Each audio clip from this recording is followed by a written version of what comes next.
Welcome back to episode 9 of The Well-Regulated Snakes. In the last episode, we fell in love with Natalie Pitts, who I'm kind of grabbing the head of right now. Um, and she wanted us to plan for our future, and in doing so, we need to look for a sat phone, a satellite phone, that we can call suspected FEMA phone numbers on, and they can, hopefully, that's the plan, evacuate us to a safe zone where there's still army remnants and technology and such that can keep us safe. That is, I believe, the winning, how you win this scenario, the free play. So now when I talk to people, at least people not in my community, I guess I haven't talked to anyone in my community yet, but now there's the I'm looking for a sat phone option. Oh, and Preston immediately knows, okay.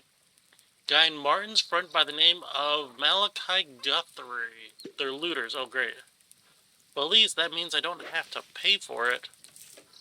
Oh, so it even shows me directly where he is. So he's right over here, probably sitting by the fire. I need to come up here and do some, let's say, negotiating at gunpoint in order to get it. So I will go do that. Okay, I'm over at the looter community, and they seem to be dealing with some zombies here. So they're all grouped up right by the gate. So I think one of my pipe bombs might do pretty well. Yeah, that definitely blew up someone. Let's just pause and take a look at the damage. Yeah, my guy is knocked out, but I think if I run up there, they'll realize that it was probably me. That threw it, I mean. So let's just see if we can take out a few more people. Oh, someone's coming over here. Oh, no, they're coming into a watchtower. Okay, I thought they were running out here. Someone who was, like, walking up and bumping into you is always, obviously, an issue when you're trying to be sneaky.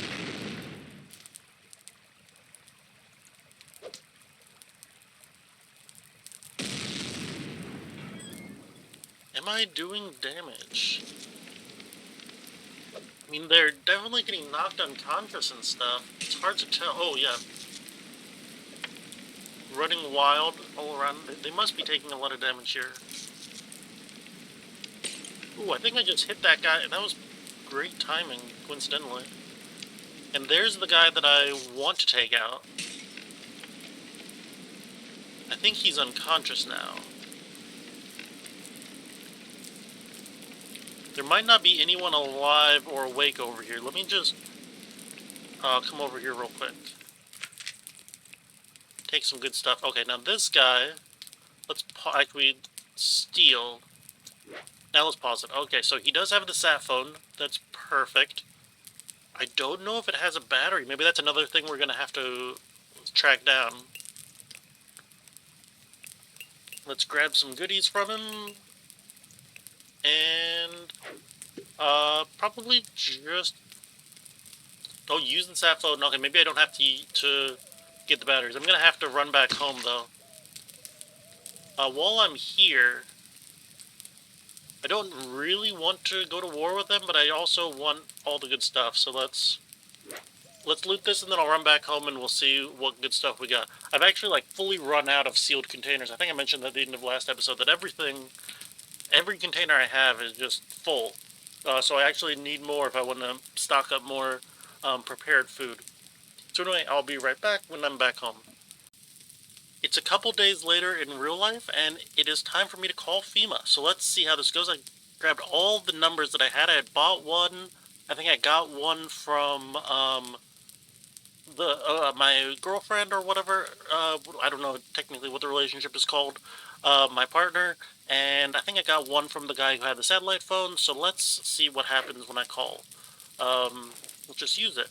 Here we go. Anyone there? Wrong number. Okay. Find a working satellite phone. Oh wow, that's only one set. Can I not use it again? Am I using up these numbers though? Now I'm a little confused about how this works.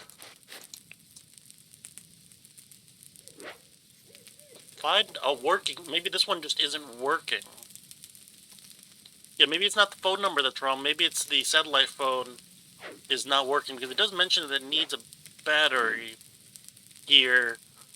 So maybe this one isn't working. So I'll have to try to find a working satellite phone. Okay, well, I'll be right back when I can do that. I'm over at the looter base. They let me in when I refused to pay them. They didn't really want to have a fight, so I can now walk right up to Francisco. And when I try to trade with him, he does have a sat phone for sale. Um, let's see what it says when I ask him about it specifically. Actually, because I've resisted their threats long enough and traded enough, I guess, maybe I can do this. Okay, so now I have the second sat phone, which I don't know which one is the real one, but let's just try both of them. Probably shouldn't have brought...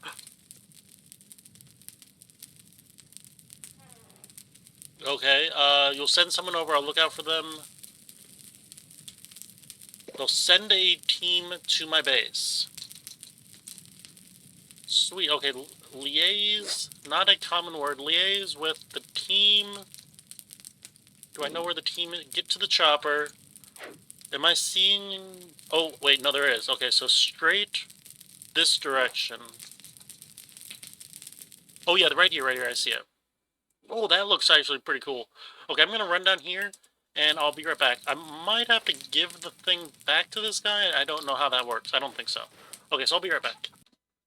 From here, things went a little off the rails for me. Let me tell you about how the system should work, and then I'll tell you kind of how it happened for me. So, once you have the satellite phone and possible FEMA contact numbers, you call the possible contact numbers. Now, there's a chance that you'll get actual real FEMA, and they will, you can negotiate with them to get these things called green passes, which let you rescue members of your group, guarantee them entry into the safe zones. But there's also a significant chance that you'll actually call fake FEMA groups. Groups posing as FEMA that are actually something like, scammers or warlords looking for places to raid, that sort of thing. So when you call these wrong numbers, they end up sending you waves and waves of raiders. Something like 3 to 4 waves of raiders that are, significant groups usually, and headed right towards your base. So you have to take out a lot of enemies. And the leader of the last wave of raider has another possible contact number, so you can just continually call them. Basically, like you fight the waves, then you can call again. Fight the waves, call again, as opposed to having to go like buy more at a trader or something. Um, and I think that for the average playthrough, you'll probably need to deal with like probably 2 to 4 um, of these like warlord type phone call groups.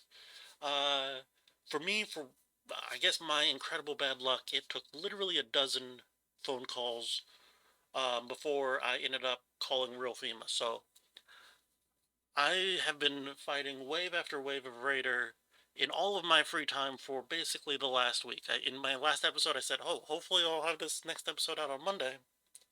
I meant last Monday, not this, not this Monday.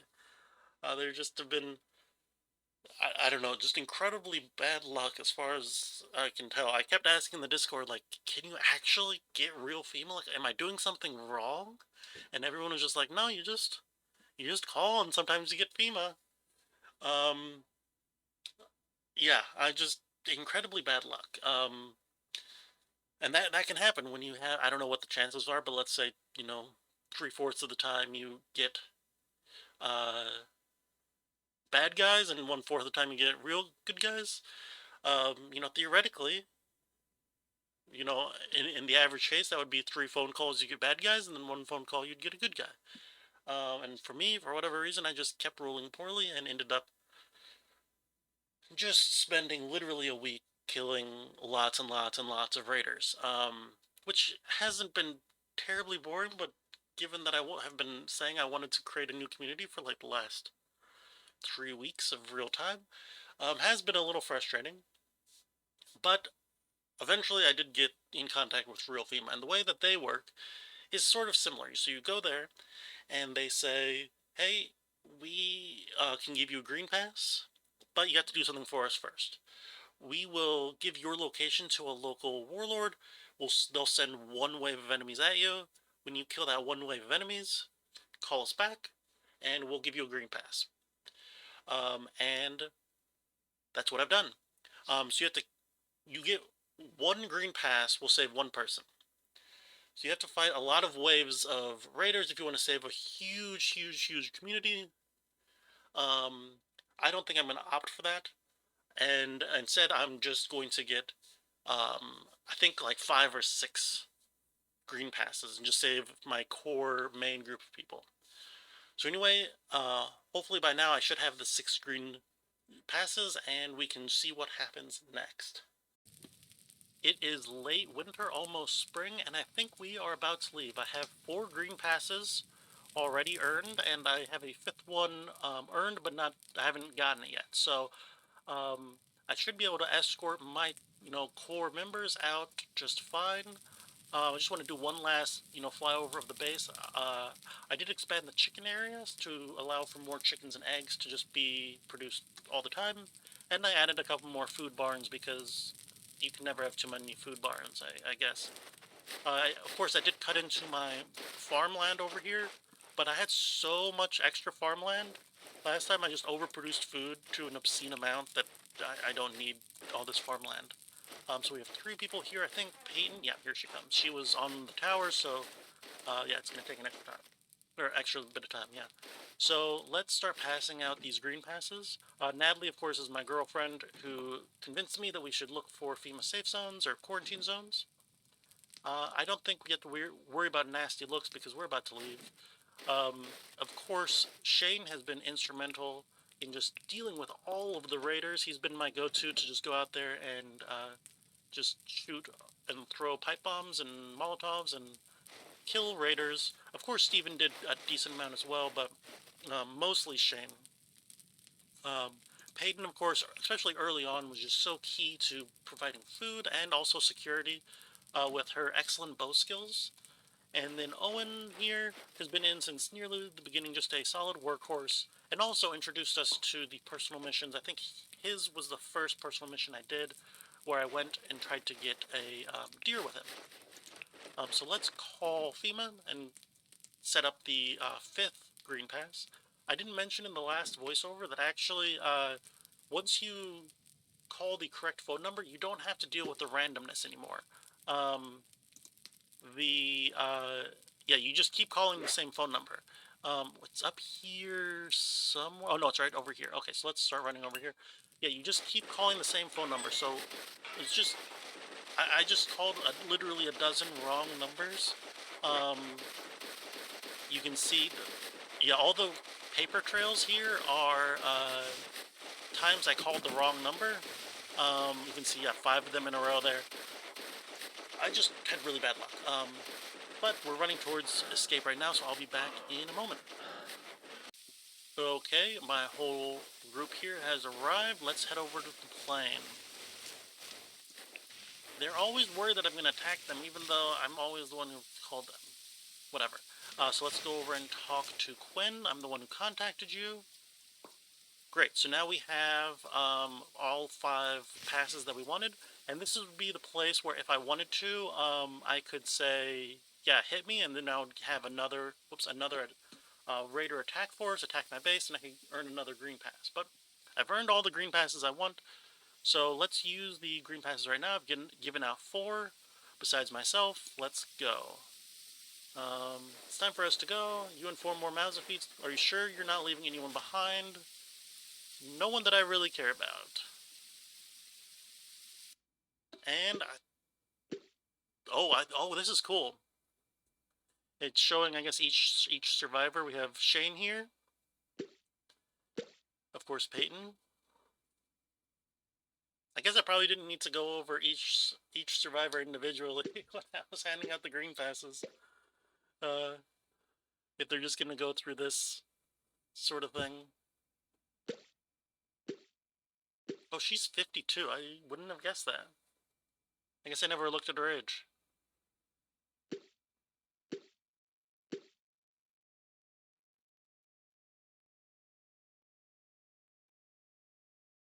That's cool. I like that. I like the art style of this with like the kind of pink and teal background. But yeah, here we are. I've successfully performed a meaningless task.